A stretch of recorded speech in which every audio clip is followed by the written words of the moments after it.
Alright guys, welcome back to the channel. Thank you for checking the video out today. We have more PlayStation news, rumors, and leaks to go over and cover here today. Starting here with the first topic, we're talking once again about Dead Space Remake, a game that I know many of you are looking forward to.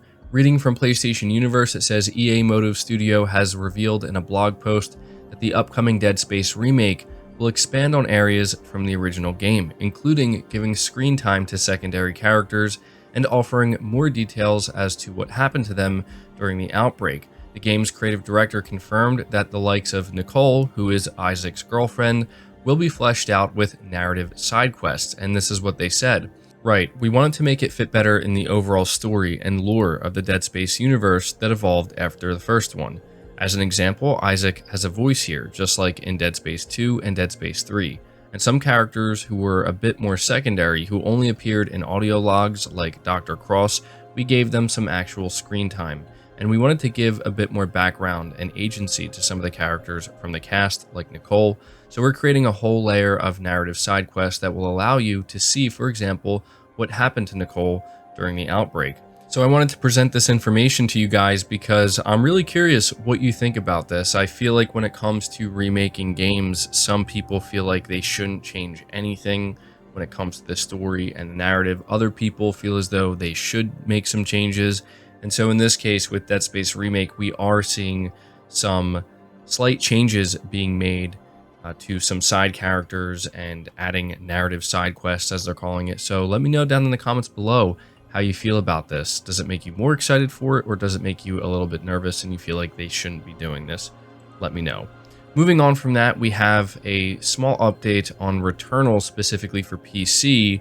Reading from PlayStation Universe again, they say Returnal coming to PC has to be one of Sony's worst kept secrets now, because video footage of someone scrolling through the PC graphical options menu for Returnal has leaked online. The footage doesn't show any gameplay, but shows someone who is clearly stopped at a point in what looks to be the first area of the game, adjusting the graphics options. This was spotted by Nebellion on Twitter via Icon Era, and this is so far the biggest confirmation that Returnal is indeed coming to PC, although it has yet to be officially announced by Sony. So we've continued to see Returnal for PC leak out, and yeah, it's obviously confirmed at this point. We just don't know when exactly Sony is planning on revealing it. You have to imagine it's going to happen very soon. We saw the same thing happen with Sackboy: A Big Adventure. That was just officially revealed for PC yesterday. And, you know, some people are getting kind of frustrated with Sony here. Some PlayStation fans feeling like they're just putting too much emphasis on PC. They're being too aggressive, and they're beginning to port these games too rapidly. And I understand that, but you know, it is what it is. This is what Sony's doing. They feel as though this is what's gonna, you know, lead to the best results for them on PC. And so, yeah, you know, when this is officially announced, I'll let you guys know. But let me know your thoughts about Sony's general push into PC and seeing games like Returnal and Sackboy announced. Well, Returnal isn't announced yet, but, you know, just seeing these games clearly making their way to PC. Let me know your general thoughts about it. Next up, we're talking about an interesting report that I feel as though is relevant for PlayStation fans if there does turn out to be any truth to it. Apparently, Microsoft has discussed acquisitions with major Japanese publishers. So reading from PlayStation Lifestyle, it says, despite some roadblocks slowing down the Activision Blizzard merger, Microsoft acquisitions will continue. Xbox boss Phil Spencer said as much recently when he told Squawk Asia that the company isn't done acquiring new studios because it strives to be a major player in the video game industry. According to journalist and insider Imran Khan, Microsoft has discussed acquisition offers with major Japanese publishers as well as smaller studios, but it's unclear how far those talks went. Spencer has previously said that Microsoft's aim with its acquisitions is to become more competitive. Sony is a larger business than we are in gaming today, and they continue to invest. He continued by saying it's a highly competitive market. We strive to be a major player, and we want to deliver great content for our players, and we're going to remain active. Khan's report, or speculation, does fall in line with Microsoft's recent moves. The company has renewed its efforts to capture the Japanese market and has had considerable success the Xbox Series consoles in Japan. Interestingly, Khan speculates that the Game Pass model is what encourages these acquisitions. He believes that Game Pass will go the way of Netflix in the licensing and other costs associated with putting content on the service, and it will become so high that it'll benefit Microsoft to simply acquire entire publishing houses. So yeah, I wanted to cover this because this is a report that I've seen kind of floating around, and we know that Phil Spencer was recently in Japan, and I don't doubt that this is something that Microsoft is probably, I would say, aggressively pushing for. Them being able to acquire a Japanese studio would be beneficial for them. But, you know, obviously you start to get a little bit nervous when you hear they're potentially going to acquire a Japanese publisher. Now, considering Microsoft is an American company, you know, Japanese publishers and even studios are very, very, very, very unlikely to agree to be acquired by Microsoft. That's just the truth of the matter. That doesn't mean it's impossible, but it's highly, highly unlikely. So, you know, we'll have to see if anything comes of this. And I guess at this point, I want to leave it to you guys.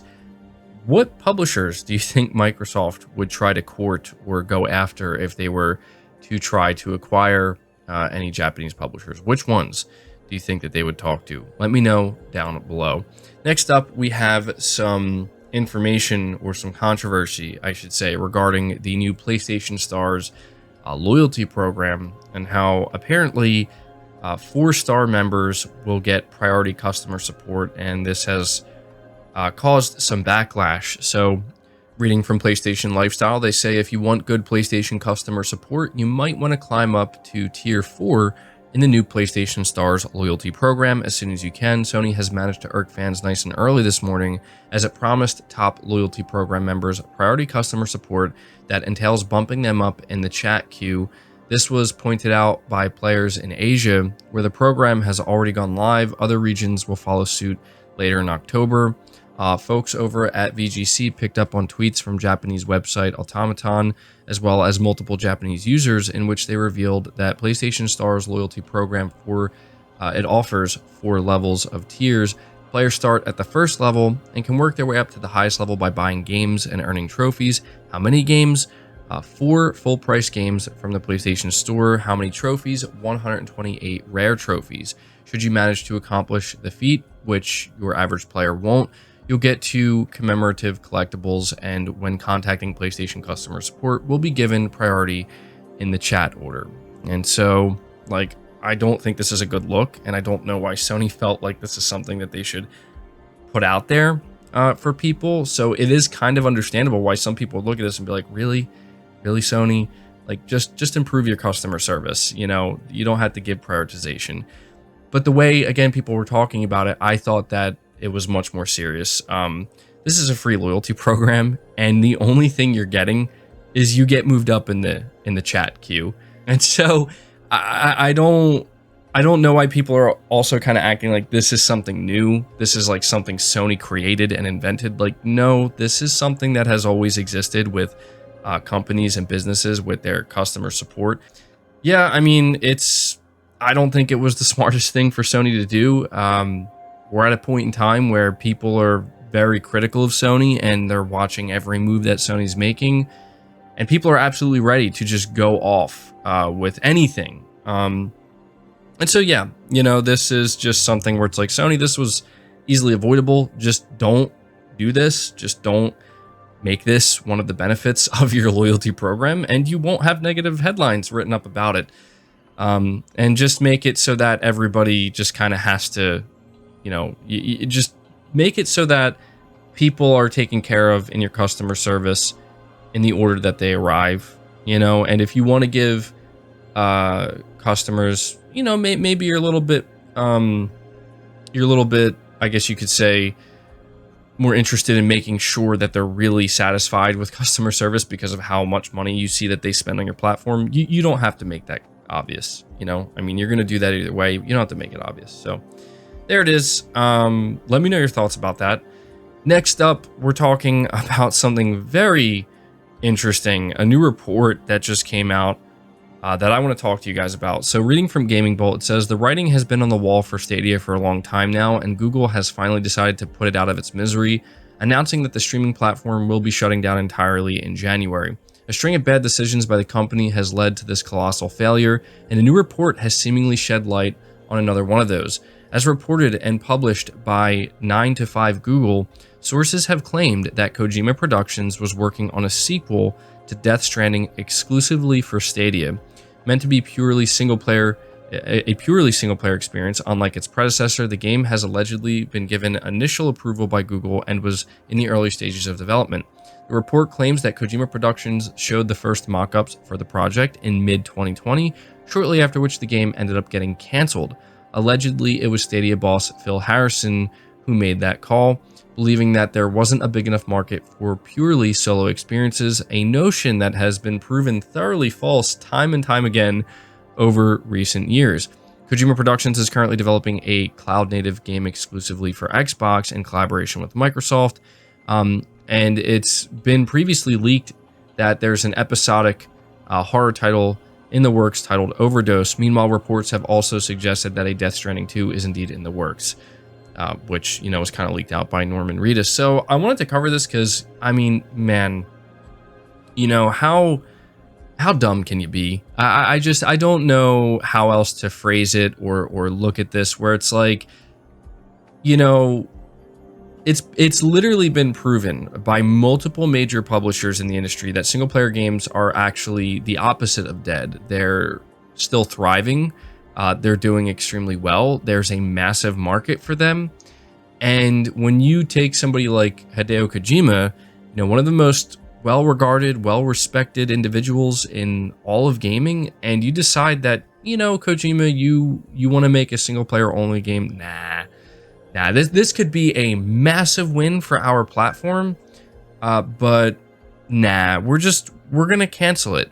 I don't feel sorry at all for Google Stadia, and I'm kind of glad, because it's one thing for Microsoft to get like a cloud exclusive game from Kojima Productions, but it would have been just terrible if Google ended up getting that instead. So, the idea that this is Death Stranding 2, I don't know if I believe that, only because it's like, as far as I'm aware, Sony owns the Death Stranding IP.